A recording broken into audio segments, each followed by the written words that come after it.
J.P. Crawford, shortstop. Another one that's going to be a tough conversation here.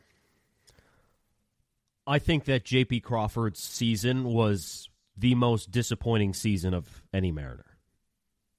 100%. He had the biggest drop-off by far in terms of production from a season ago and where the expectations were heading into 2024. You're talking about a guy that was a top 10 hitter in the American League last year. That's not hyperbole. Top 10. And he turns around in 2024 with a 625 OPS and an 89 WRC+. I know he missed a chunk of time. He had multiple lengthy IL stints this year. But man, what happened? Even when he was playing, it just wasn't there. This guy had no home runs in the second half of the season. 0. That's a real number. He had 9 total. 0 were in the second half after hitting 19 a year ago. Yeah, when he hit most of his homers in the second half. Like, just think about this. That 89 WRC plus doesn't ring true enough. That is the worst number on the infield. He was the worst hitter on the infield this year. He was worse than Rojas. He was worse than Polanco. He was worse than Ty France. He was worse than Justin Turner. That's bad. You can get into some of the unqualified hitters if you want, but those guys don't play anywhere near as much as JP does. So there was always the wonder off of last year as like, because he didn't have an insane batted ball profile last year offensively. He hit the ball directionally well. He hit the right combination of launch angle and exit velocity to pull a bunch of balls, hit a bunch of home runs. Well, his pull power went away. His pulling the ball went away. He pulled the ball 43% of the time last year. It went down 11% this year. And the rest of those hits got scattered up the middle and away. J.P. Crawford doesn't have any power up the middle and away. So what happens to that, Lyle? Then, I mean, that's why his slugging percentage drops down to .321. Like, this is J.P. going past what he was before as a hitter. Like, past what he was in 2022 and 2021, when people were waiting for a little bit more power and a little bit more consistency offensively. He went all the way past that, backwards this season. Yeah, he had a couple injuries. He had the oblique. He had the pinky. That certainly didn't help. But he was consistently not good. It's not because of injuries. He just went to the plate and did not hit. The only thing that saved his season, if you're going to look at wins above replacement, is the fact he actually took a nice jump forward defensively this year again, which had been a couple years since he'd done that. So he had 9 defensive runs saved this year. Outs above average, he had 1. So he had a little bit less range, but if you're talking about just run saving, he had a much better year. But that's the only thing that really saved it. If you want to look at B-WAR, because that gave him the more favorable WAR than Fangraphs did this year, that put him at a 2.7, which is why the grade I gave for JP this year is a C-. And I know when you say, oh, but he was almost a 3-win player, isn't that more valuable?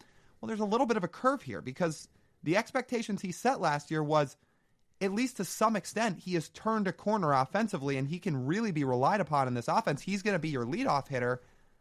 But a 625 OPS and 89 WRC plus, no home runs in the second half, isn't a stalwart by any stretch. It's certainly not a leadoff hitter.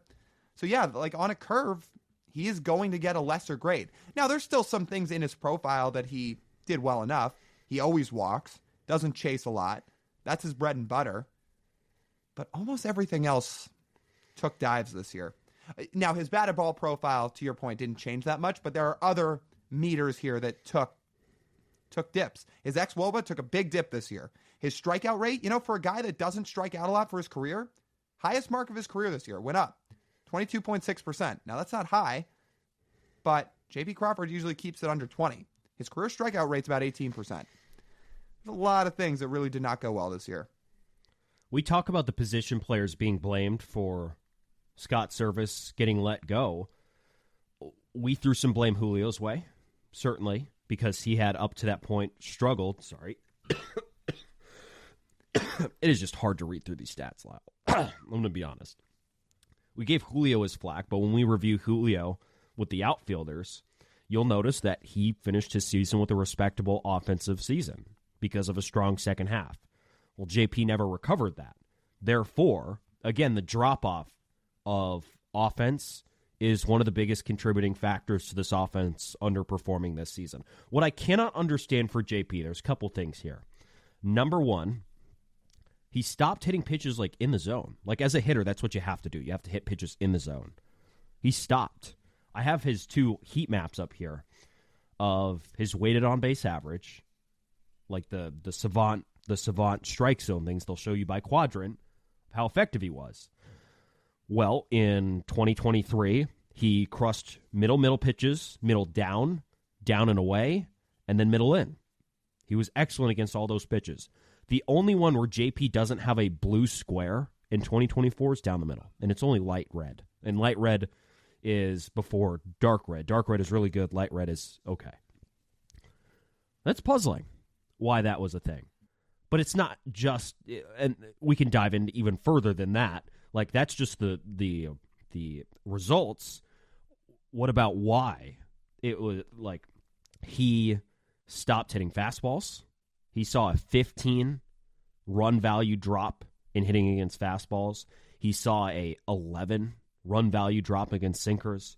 He saw a 8 run value drop against changeups. Like, these are all things that a guy who's going to be 30 next year, you don't expect to see these kinds of drop-offs in an age 29 season when you've already gotten paid. You're coming off a career year where it looks like you figured something out. And then all of a sudden, you come up here and everything just falls off the table. And here's the most troubling thing before I let you talk again. His WRC plus against righties last year was 142. Why was J.P. Crawford's WRC plus against righties this year 73? Let me repeat that. J.P. Crawford, a left-handed hitter, had a 73 WRC plus against righties. That almost does not seem real. Just speaks to all the struggles he had this year. Which brings us to the bigger question. Let me start this by saying I actually think J.P. Crawford's spot on the infield is more secure than anybody else on the Mariners infield. First base is an unknown right now. Second base is going to be an unknown if the Mariners don't pick up Polanco's club option. And third base, we'll get to them in a minute, but there's speculation that they may have to replace that position too. So I actually think J.P. Crawford's spot is probably the safest because he's under contract for a couple more years. He's viewed at as a fan favorite. He's viewed at as very, very well liked in the clubhouse. So I think he's going to be here. I still ask the question, however, of while it may not be a fun thought, is he going to recover from this? Can he bounce back from this?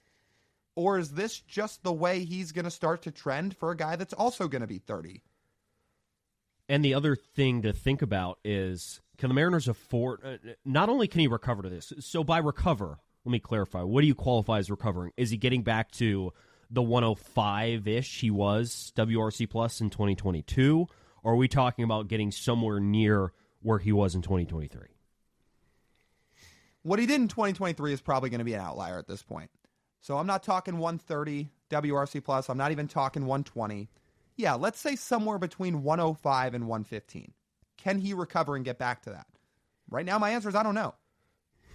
He might be able to, but can the Mariners afford that based on how they're building the rest of the roster offensively? I feel like they need him to be better than that.